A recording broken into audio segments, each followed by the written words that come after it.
इस कार्यक्रम के पुण्यार्चक हैं श्रीमती माला जैन, श्री अमित कुमार जैन, श्रीमती साक्षी जैन, श्री सचिन कुमार जैन, श्रीमती समीक्षा Jain, Swayam Vanshika, Samagra Nanu, firm Jain medical store, Dongargarh जिला, Rajnandgaon, Chhattisgarh. Shrimati Sudha Jain, Shrimati Rekha, Shri Rahul Jain, Shrimati Neha, Shri Rohit Jain CA, Aarav Mauli, Anvi Jain, firm Vardhman infrastructure Mandla, Madhya Pradesh. Shrimati Asha Jain, Shri Somesh Kumar Jain, Shrimati Sandhya Jain, Shri Saurabh Jain, Shrimati Tasha Jain, Mohan सी इवी, जतिन किंजल जैन, फर्म सौरभ इंटरप्राइजेस मंडला, मध्य प्रदेश। जय श्री दर्शकों, मैं शेफाली जैन और आप सभी का स्वागत करती हूँ जिनवाड़ी चैनल पर। दर्शकों, श्रमण संस्कृति के प्रकाश पुंज एवं लेखनी के धनी, करुणा और वात्सल्य की मूर्ति ये जयोदय महाकाव्य बाल ब्रह्मचारी महाकवि पंडित भूरामल जी की यशस्वी लेखनी से प्रसूत हुआ और जो आगे चलकर जैन मुनि अवस्था में महाकवि पूज्य आचार्य श्री ज्ञान सागर जी के नाम से प्रसिद्ध हुए, जिन्होंने निरंतर आत्म साधना की ओर अग्रसर रहते हुए एक नहीं अनेक महाकाव्यों का सृजन किया। तो आइए दर्शकों, ऐसे ही आत्म साधक योगी के जीवन से होते हैं परिचित और देखते हैं जिनवाड़ी चैनल की विशेष प्रस्तुति जीवन यात्रा। संपूर्ण जगत में जिन शासन की निर्बाध परंपरा हमारे तीर्थंकर भगवंतों से प्रभावित होती चली आ रही है, इसी तीर्थंकर परंपरा को अंतिम तीर्थंकर भगवान श्री महावीर स्वामी ने अपने सिद्धांतों अहिंसा, सत्य, आचौर्य, ब्रह्मचर्य और अपरिग्रह रूपी पंचशील के माध्यम से संचित किया एवं श्रवण और श्रावक की परंपरा के सिद्धांत को अपनी दिव्य ध्वनि के माध्यम से जन जन को बताया। यह धारा निर्बाध रूप से बहती हुई केवली भगवंतों के माध्यम से आगे बढ़ी और फिर बढ़ती हुई श्रुत केवली अंगधर आचार्यों के माध्यम से आज तक निरंतर जिन शासन की निर्बाध परंपरा चली आ रही है।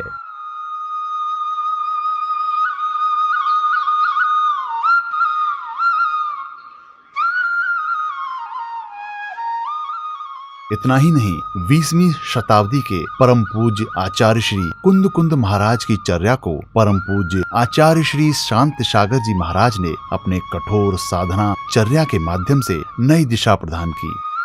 इसके बाद परम पूज्य आचार्य श्री वीर सागर जी महाराज, फिर पूज्य आचार्य श्री शिव सागर जी महाराज ने इस परंपरा को आगे बढ़ाया। इस परंपरा की धाराओं में वर्गीकरण एवं श्रवण परंपरा को सुदृढ़ बनाया। परम पूज्य आचार्य श्री शिव सागर जी महाराज से दीक्षित प्रथम मुनि, साहित्य मनीषी, संस्कृत भाषा के प्रकांड विद्वान, जयोदय, वीरोदय आदि संस्कृत भाषा महाकाव्य के सर्जिता महाकवि, जिन्हें प्रशांत मूर्ति एवं ज्ञान मूर्ति से भी जाना जाता है, ऐसे ही आचार्य श्री हुए परम पूज्य आचार्य श्री ज्ञान सागर जी महाराज।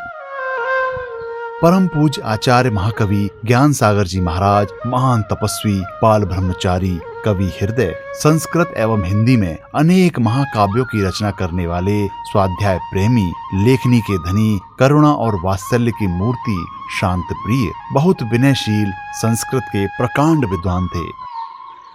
मनुष्यों के समस्त पापों का नाश करने वाली भाद्रपद कृष्ण एकादशी के दिन 24 अगस्त 1897 को राजस्थान के सीकर जिले के राणोली गांव निवासी श्री चतुर्भुज छाबड़ा और श्रीमती घृतवरी देवी के घर में एक ऐसे श्रवण संस्कृति के प्रकाश पुंज ने जन्म लिया, जिसने आगे चलकर संपूर्ण जगत में जैन धर्म का परचम लहराया। बच्चे की किलकारियां सुन परिवार में हर्ष की लहर दौड़ गई। परिवार के सभी लोग बच्चे के जन्म की खुशियां मनाने लगे। पिता श्री चतुर्भुज छाबड़ा और माता श्रीमती घृतवारी देवी ने बच्चे का नाम भूरामल रखा, जिसे सभी प्यार से शांति कुमार के नाम से पुकारने लगे। भूरामल जी 5 भाइयों में से दूसरे नंबर के थे।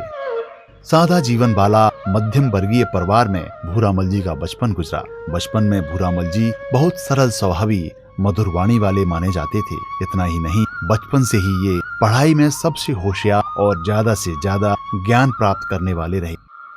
रंग में गोरे और शरीर में पतले दुबले भूरामल जी का बचपन काफी संघर्षों से घिरा हुआ था। मात्र 10 वर्ष की उम्र में ही सिर के ऊपर से पिताजी का साया उठने के बाद परिवार की आर्थिक स्थिति भी खराब होती गई। उस समय बड़े भाई भी सिर्फ 12 वर्ष के थे और इसी कारण भूरामल जी को गांव में अपनी प्राथमिक शिक्षा छोड़नी पड़ी। इसके बावजूद भी भूरामल जी के मन में तो आगे शिक्षा प्राप्त करने का संकल्प था। फिर क्या था, 15 वर्ष की आयु में ही शिक्षा प्राप्त करने के लिए वाराणसी के लिए प्रस्थान कर गए और वहां जाकर स्याद्वाद महाविद्यालय में अध्ययन शुरू कर दिया। धन की कमी थी, इसीलिए अपना और पढ़ाई का खर्च चलाने के लिए वे शाम को गंगा के घाट पर गमछे बेचने लगे। वे स्वाभिमानी थे, इसीलिए उन्होंने किसी से धन नहीं मांगा, बल्कि अपने को आत्मनिर्भर बनाकर अपना सफर तय करना शुरू कर दिया। वाराणसी में उन्होंने जैन आचार्यों द्वारा लिखे गए दर्शन, व्याकरण, न्याय, साहित्य के ग्रंथों का खूब अध्ययन किया और इसी तरह उन्होंने सभी ग्रंथों का अध्ययन पूरा करके क्रिंस कॉलेज काशी से शास्त्री की परीक्षा पास की। इसके साथ ही स्याद्वाद महाविद्यालय से जैन दर्शन और संस्कृत साहित्य की उच्च शिक्षा भी प्राप्त की। अध्ययन के दौरान भूरामल जी को जैनागम में साहित्य और काव्य की कमी महसूस हुई, तो उन्होंने इसी कमी को दूर करने का संकल्प लिया और शिक्षा ग्रहण करने के बाद आजीवन ब्रह्मचर्य व्रत धारण कर जैन साहित्य एवं धर्म के प्रचार एवं सेवा में लगे रहने का निश्चय किया। यही नहीं, उन्होंने कठिन प्रयास और दूसरे लोगों के सहयोग से जैन व्याकरण एवं न्याय के ग्रंथों को काशी विश्वविद्यालय के पाठ्यक्रम में भी शामिल कराया। ज्ञान प्राप्त करने के उद्देश्य को लेकर चल रहे भूरामल जी ने अपनी डिग्री को आमदनी का माध्यम नहीं बनाया, बल्कि अपने गांव में ही पाठशाला के द्वारा जैन बच्चों को निस्वार्थ भाव से पढ़ाना शुरू कर दिया। वहीं दूसरी ओर घर की आर्थिक स्थिति ठीक न होने पर उन्होंने बड़े भाई के साथ मिलकर व्यवसाय भी शुरू किया और परिवार की जिम्मेदारी को निभाते हुए बाकी छोटे भाइयों का पालन पोषण किया। परिवार की आर्थिक स्थिति संभालना एवं छोटे भाइयों का पालन पोषण में समय को व्यतीत होता देख भूरामल जी ने व्यवसाय की जिम्मेदारी छोटे भाइयों को सौंप दी और अपने आप को अध्ययन, अध्यापन और लेखन में पूरी तरह लगा दिया। अध्ययन के साथ भूरामल जी ने राजस्थान के रामगढ़ में निस्वार्थ भाव से निशुल्क छात्रों को संस्कृत का अध्ययन कराया। अध्ययन के साथ ही उन्होंने जैनागम में साहित्य एवं काव्य की कमी को दूर करने के लिए संस्कृत और हिंदी के ग्रंथों की रचना शुरू कर दी। ज्ञान प्राप्ति की इच्छा मन में धारण किए हुए भूरामल जी हमेशा नए नए ग्रंथों के अध्ययन एवं लेखन में लगे रहे। जैसे जैसे उनका मन चिंतन बढ़ता गया, वैसे ही उनके मन में वैराग्य भावना भी बढ़ने लगी। यही कारण रहा कि आषाढ़ शुक्ल अष्टमी विक्रम संवत 2004 दिनांक 26 जून 1947 को राजस्थान के अजमेर में उन्होंने आचार्य श्री वीर सागर जी महाराज से 7वीं प्रतिभा के रूप में ब्रह्मचर्य व्रत लिया। ब्रह्मचर्य व्रत के बाद भूरामल जी के कदम संयम पथ पर तेजी से बढ़ने लगे और परिणाम रहा कि 2 वर्ष के बाद ही उन्होंने अपना घर त्याग कर 25 अप्रैल 1955 को अक्षय तृतीया के पावन अवसर पर मुजफ्फरनगर उत्तर प्रदेश के मंसूरपुर में आचार्य श्री वीर सागर जी महाराज से क्षुल्लक दीक्षा ली। दीक्षा के बाद अब उनको क्षुल्लक ज्ञान भूषण जी के नाम से जाना जाने लगा। 2 वर्ष बाद सन 1957 विक्रम संवत 2014 में उनको आचार्य श्री देशभूषण जी महाराज द्वारा अलग दीक्षा भी प्रदान की गई। धर्म से गहरा लगाव और तपस्या में लीन रहने की छवि को देख आषाढ़ कृष्ण द्वितीया विक्रम संवत 2016 22 जून 1959 सोमवार को राजस्थान के जिला जयपुर की पावन भूमि पर खानिया जी की नसिया में आचार्य श्री शिव सागर जी महाराज ने अलग ज्ञान भूषण को मुनि दीक्षा प्रदान की और उनको नाम दिया ज्ञान सागर। संयम पथ पर आगे बढ़ते हुए मुनि श्री ज्ञान सागर जी महाराज निरंतर ग्रंथों के स्वाध्याय, अध्यापन और लेखन में लगे रहे। वे संघ में अन्य मुनि, आर्यका, क्षुल्लक, ब्रह्मचारी सभी को ग्रंथों का अध्ययन कराते रहते थे। उनके इसी ज्ञान और रुचि के कारण उनको संघ का उपाध्याय बना दिया गया। उपाध्याय बनने के बाद फागुन कृष्ण पंचमी विक्रम संवत 2025 दिनांक 7 फरवरी 1969 दिन शुक्रवार को राजस्थान के अजमेर के नसीराबाद में जैन समाज ने मुनि श्री ज्ञान सागर जी महाराज को आचार्य पद पर विभूषित किया। आचार्य पद मिलने के बाद ज्ञान सागर जी महाराज ने अनेक शिष्यों को मुनि दीक्षा दी। इनमें से एक वर्तमान के प्रसिद्ध महान तपस्वी, अपराजेय साधक, श्रमण संस्कृति के राजहंस, परम पूज्य आचार्य श्री विद्यासागर जी महाराज भी हैं। आचार्य पद पर रहते हुए पूज्य ज्ञान सागर जी महाराज का स्वाध्याय, ज्ञान, अध्ययन खूब चलता रहा। अध्ययन के माध्यम से ही वे अधिकांश समय अपने सभी शिष्यों को ज्ञान को बढ़ाते रहे। 20 अक्टूबर 1972 को आचार्य श्री ज्ञान सागर जी महाराज के प्रति अधिक श्रद्धा और भक्ति के भाव से भरकर जैन समाज ने उनको चारित्र चक्रवर्ती पद से सुशोभित किया। पूज्य आचार्य श्री ज्ञान सागर जी महाराज ने अपने अध्ययन काल में जैन आगम में साहित्य और काव्य की कमी को पूरा करने का जो संकल्प लिया था, उन्होंने उस संकल्प को पूरा करने के लिए बहुत मेहनत की। उन्होंने संस्कृत एवं हिंदी भाषा में साहित्य और काव्य के रूप में अनेक ग्रंथों की रचना करके जैन आगम को समृद्ध बनाया। उन्होंने संस्कृत भाषा में इन काव्यों की रचना की।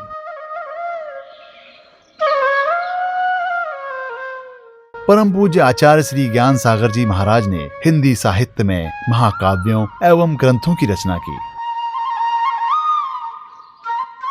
वयोवृद्ध होते हुए भी धर्म प्रभावना हेतु उन्होंने राजस्थान में विहार किया। वहां नगर नगर भ्रमण कर धर्मोपदेश दिया। उनके प्रवचनों से प्रभावित होकर अनेक लोगों के जीवन में धर्म का प्रवेश हुआ। आचार्य श्री ज्ञान सागर महाराज द्वारा अध्ययन, अध्यापन, स्वाध्याय के अपने कार्य को निरंतर करते हुए एवं बढ़ती उम्र के कारण उनका शरीर क्षीण होने लगा। 80 वर्ष से अधिक की उम्र में पूज्य गुरुदेव को जोड़ों में गठियाबात के कारण असहनीय पीड़ा होने लगी। शरीर में बढ़ती पीड़ा की वजह से आचार्य श्री ने स्वयं को आचार्य पद का निर्वहन करने में असमर्थ पाया और जैन आगम के नियम अनुसार आचार्य पद का परित्याग कर संलेखना व्रत करने का दृढ़ निश्चय किया। अपने संकल्प को कार्य रूप में परिणत करने हेतु पूज्य आचार्य श्री ज्ञान सागर जी महाराज ने नसीराबाद में मार्गशीर्ष कृष्णा द्वितीया विक्रम संवत 2029 बुधवार 22 नवंबर 1972 को लगभग 25,000 जन समुदाय के समक्ष अपने योग्यतम शिष्य मुनिश्री विद्यासागर जी महाराज से निवेदन किया, यह नश्वर शरीर धीरे धीरे क्षीण होता जा रहा है। मैं अब आचार्य पद छोड़कर पूर्ण रूपेण आत्म कल्याण में लगना चाहता हूँ। जैन आगम के अनुसार ऐसा करना आवश्यक और उचित है, अतः मैं अपना आचार्य पद तुम्हें सौंपता हूँ। आचार्य श्री के इन शब्दों को सहजता, सरलता एवं उनके असीमित मार्दव गुण से मुनिश्री विद्यासागर जी महाराज द्रवित हो उठे, मानो उनका हृदय और मन जैसे रो पड़ा हो। वे इन बातों के लिए अपने को तैयार करने में मुश्किल पा रहे थे। उनके गुरु ने उनके मन की स्थिति को समझा और उन्हें आगम की आज्ञा, गुरु आज्ञा, कर्तव्य भक्ति की बात समझाकर किसी तरह तैयार किया और उच्चासन का त्याग कर उस पर मुनिश्री विद्यासागर जी महाराज को विराजित किया। शास्त्रोक्त विधि से आचार्य पद प्रदान करने की प्रक्रिया संपन्न की। अनंतर स्वयं नीचे के आसन पर बैठ गए। उनकी मोह एवं मान मर्यादा की अद्भुत पराकाष्ठा चरम सीमा पर पहुंच गई। अब मुनिश्री ज्ञान सागर जी महाराज ने अपने आचार्य श्री विद्यासागर जी महाराज से अत्यंत विनय पूर्वक निवेदन किया, भो गुरुदेव कृपा करो।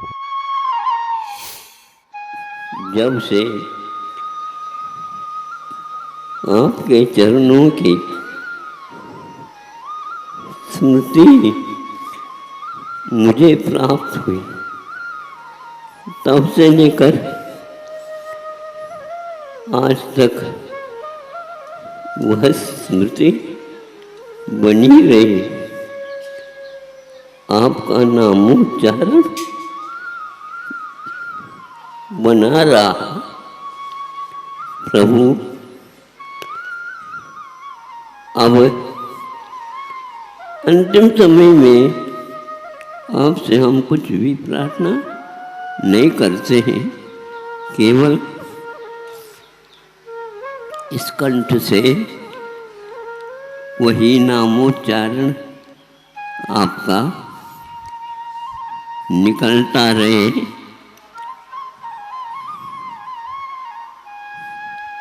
और कुछ भी इच्छा नहीं है। शिष्य को अपना गुरु बनाकर कहा कि हे गुरुदेव, मैं आपकी सेवा में समाधि ग्रहण करना चाहता हूँ, मुझ पर अनुग्रह करें। आचार्य श्री विद्यासागर जी महाराज ने अत्यंत श्रद्धा विहल अवस्था में उनको संलेखना व्रत धारण कराया।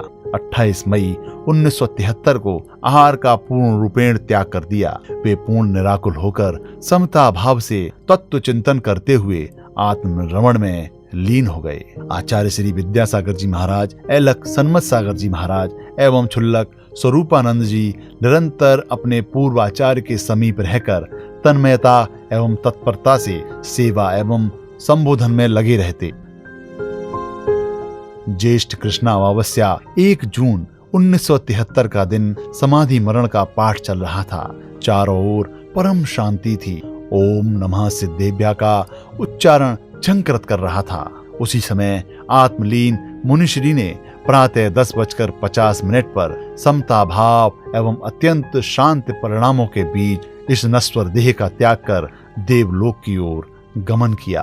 आचार्य श्री ज्ञान सागर जी महाराज ने अपने मनुष्य जीवन को सफल बनाया और सिद्ध शिला की तरफ अपने कदम बढ़ा दिए। परम पूज्य आचार्य श्री ज्ञान सागर जी महाराज की संलेखना समाधि चल रही थी। उस समय डॉक्टर ने नाड़ी देखी तो नाड़ी ऐसे लगा जैसे मृत हो गए हुए हैं। तो परम पूज्य आचार्य श्री विद्यासागर जी महाराज से कहा गया कि आप इनके अंदर नाड़ी की स्थिति देखना है तो आप इनको इशारा करें, अगर यह जीवित होंगे तो वह इशारा करेंगे। तो आचार्य श्री ने कहा आप आँख खोल कर बताइए। तो उन्होंने आचार्य मतलब परम पूज्य ज्ञान सागर जी महाराज ने आँखें खोली ऐसी, तो डॉक्टर आश्चर्यचकित होकर कहने लगे कि मेडिकल साइंस की दृष्टि में देखें तो यह मृत हो चुके हैं, लेकिन यह जैन दर्शन का अतिशय चमत्कार है कि यह ऐसी स्थिति में यह जीवित होकर भी मृत जैसे दिख रहे हैं, लेकिन इनके अंदर कितनी चेतना जागृत है। समता पूर्वक समाधि मरण के समय आचार्य श्री विद्यासागर जी महाराज ने अपने गुरु की ऐसी सेवा की जैसे श्रवण कुमार ने अपने माता पिता की थी। उनकी अपने गुरु के प्रति समर्पित सेवा देखकर हर कोई सराहना करता नजर आया और वे सभी के लिए गुरु शिष्य के वात्सल्य का उदाहरण बन गए। जिस कुशलता से गुरु ने शिष्य के जीवन का निर्माण किया, वैसी ही कुशलता से शिष्य ने गुरु के जीवन का उपसंहार करवाया। इसके अलावा पूज्य सर्वश्रेष्ठ साधक आचार्य श्री विद्यासागर जी महाराज के बारे में बताया जाता है कि आचार्य श्री ज्ञान सागर जी महाराज से उनका परिवार शुरू से ही जुड़ा हुआ था। बचपन के अलावा आचार्य भगवान ने ब्रह्मचर्य अवस्था, क्षुल्लक अवस्था और मुनि अवस्था में भी आचार्य ज्ञान सागर जी महाराज की सेवा कर गुरुदेव का शुभाशीष प्राप्त किया और अपने आप को सर्वश्रेष्ठ शिष्य के रूप में बनाया। तब से लेकर आज तक पूज्य आचार्य श्री ज्ञान सागर जी महाराज के द्वारा आचार्य श्री विद्यासागर जी महाराज को दिया गया श्रमण संस्कृति का प्रसाद वर्तमान में फलीभूत हो रहा है, जो समूचे जगत में धर्म प्रभावना कर लोगों को जन कल्याण की भावना जागृत कर रहे हैं। आचार्य श्री ज्ञान सागर जी महाराज के जीवन की घटना है कि एक बार विधान का आयोजन हुआ और विधान में कमेटी वालों ने लगभग 2-3 हजार लोगों के भोजन की व्यवस्था की थी और वह घबरा रहे थे कि भीड़ तो ज़्यादा आ गई विधान में, अब कैसे भोजन की व्यवस्था होगी। तो परम पूज्य आचार्य ज्ञान सागर जी महाराज के पास लोग पहुँचे। कमेटी वाले ने निवेदन किया, महाराज हम घबरा रहे हैं कि 10,000 लोग आ गए हैं और भोजन की व्यवस्था 3,000 लोगों की है, क्या करें। तो पूज्य ज्ञान सागर महाराज जी ने कहा आप घबराएं नहीं। उन्होंने कहा कि आप एक कमरे में जिसमें भोजन रखा है उस कमरे में एक व्यक्ति को बैठा देना, वह उपवास उसका रहेगा उस दिन, और कपड़ा लगा देना बाहर। उन्होंने वैसा ही किया और उसका यह अक्षय चमत्कार हुआ कि शाम तक जितने लोग आए सब ने भोजन किया और भोजन समाप्त नहीं हुआ। और बाद में उस व्यक्ति ने जब भोजन समाप्त हो गया वह उठ के आया और शाम को फिर बारिश हो गई। ऐसे परम पूज्य आचार्य श्री ज्ञान सागर जी महाराज जो हमारे गुरु नाम गुरु परम पूज्य आचार्य श्री विद्यासागर जी महाराज के गुरु नाम गुरु यानी दादा गुरु हैं पूज्य ज्ञान सागर जी महाराज थे हमारे। ऐसे उनके चरणों में हम बारंबार नमन करते हैं इन्हीं भावनाओं के साथ। ज्ञान सूर्य कब अस्त हुआ, विद्या सूर्य चमक रहा है। उपकारी गुरु शिष्य से धर्म युग दमक रहा है। देखा दर्शकों आपने आचार्य श्री ज्ञान सागर जी महाराज ने किस प्रकार अपने शिष्य को ही अपना गुरु बनाकर समता पूर्वक समाधि मरण कर अनंत यात्रा में विलीन हो गए। इतना ही नहीं, गुरुवर ने अपने मनुष्य पर्याय को भी सफल बनाया। दर्शकों, मुझे आशा है कि पूज्य आचार्य श्री ज्ञान सागर जी महाराज के जीवन पर जिनवाड़ी चैनल द्वारा प्रस्तुत विशेष प्रस्तुति जीवन यात्रा से आपने अपने जीवन में वैराग्य के भाव अवश्य ही जागृत किए होंगे। तो दर्शकों, ऐसे परम तपस्वी ज्ञान के धनी एवं वात्सल्य मूर्ति गुरुवर के श्री चरणों में शत शत नमन। अब मुझे दीजिए आज्ञा और आप देखते रहिए जिनवाड़ी चैनल। जय श्री। इस कार्यक्रम के पुण्यार्जक थे श्रीमती माला जैन, श्री अमित कुमार जैन, श्रीमती साक्षी जैन, श्री सचिन कुमार जैन, श्रीमती समीक्षा Jain, Swayam Vanshika, Samagra Nanu, firm Jain medical store, Dongargarh जिला, Rajnandgaon, Chhattisgarh. Shrimati Sudha Jain, Shrimati Rekha, Shri Rahul Jain, Shrimati Neha, Shri Rohit Jain CA, Aarav Mauli, Anvi Jain, firm Vardhman infrastructure Mandla, Madhya Pradesh. Shrimati Asha Jain, Shri Somesh Kumar Jain, Shrimati Sandhya Jain, Shri Saurabh Jain, Shrimati Tasha Jain, Mohan सी इवी, जतिन किंजल जैन, फर्म सौरभ इंटरप्राइजेस मंडला, मध्य प्रदेश।